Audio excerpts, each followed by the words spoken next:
General Bajwa Pakistan के army chief, उनको गालियां दी गई, वो भी फ्रांस में। तुम अफगानिस्तान में जहाद करेगी यार, मैं नहीं हूँ आर्मी चीफ नहीं हूँ भाई। आप वीडियो ना बनाए, मैं भी पुलिस को बुलाता हूँ। पुलिस तब बुलाओ, बुलाओ पुलिस को बुलाओ।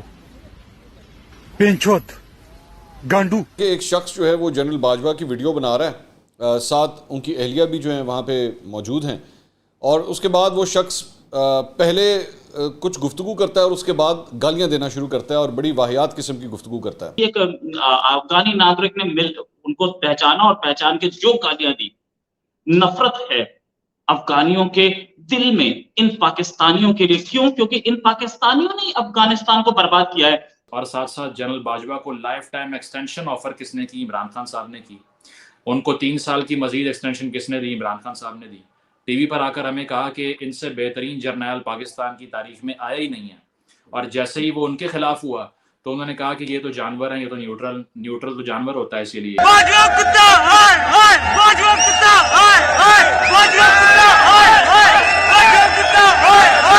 गाइस ये देखे जनरल कमर जावेद बाजवा इधर ये लैंड क्रूजर लेकर मजे कर रहा है, ड्राइव कर रहा है, और पाकिस्तानी आवाम पाकिस्तान में भूख से मर रही है। ये देख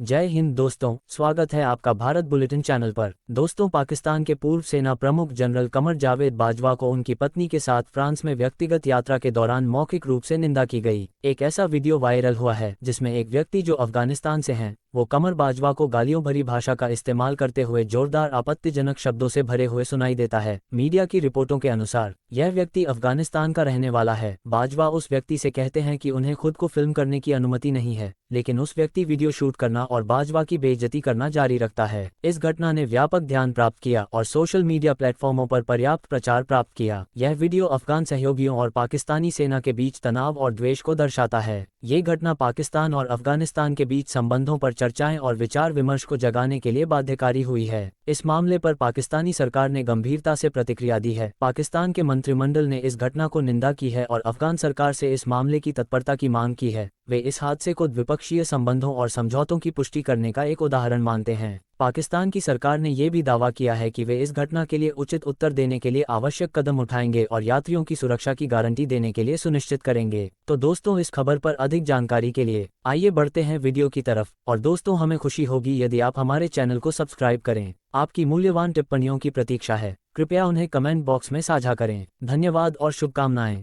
जनरल बाजवा पाकिस्तान के आर्मी चीफ, उनको गालियां दी गई, वो भी फ्रांस में। वो फ्रांस में एक एकेडमी की सीढ़ियों पे बैठे थे। सीढ़ियों में मतलब वैसे तो जनरल्स जो होते हैं पाकिस्तान के, वो पाकिस्तान के प्राइम मिनिस्टर्स ऑफिस की कुर्सी पे बैठने में भी बेइज्जती समझते हैं। लेकिन फ्रांस जब ये यूरोप जाते हैं तो वहां किसी भी आदमी की दहलीज पे बैठना, किसी भी आदमी की सीढ़ियों पे बैठने में अपनी इज्जत समझते हैं। वीडियो में साफ दिख रहा है इनको अफगानी नागरिक मिला, उन्होंने पहचाना होगा, जाहिर है। जनरल बाजवा के जो मूवमेंट्स होते हैं वो किसी को पता तो होते नहीं, फॉर्मर आर्मी चीफ है, किसी को नहीं पता था कि ये कहाँ है। और किसी एक अफगानी नागरिक ने उनको पहचाना और पहचान के जो गालियां दी, नफरत है अफगानियों के दिल में इन पाकिस्तानियों के लिए। क्यों? क्योंकि इन पाकिस्तानियों ने अफगानिस्तान को बर्बाद किया है।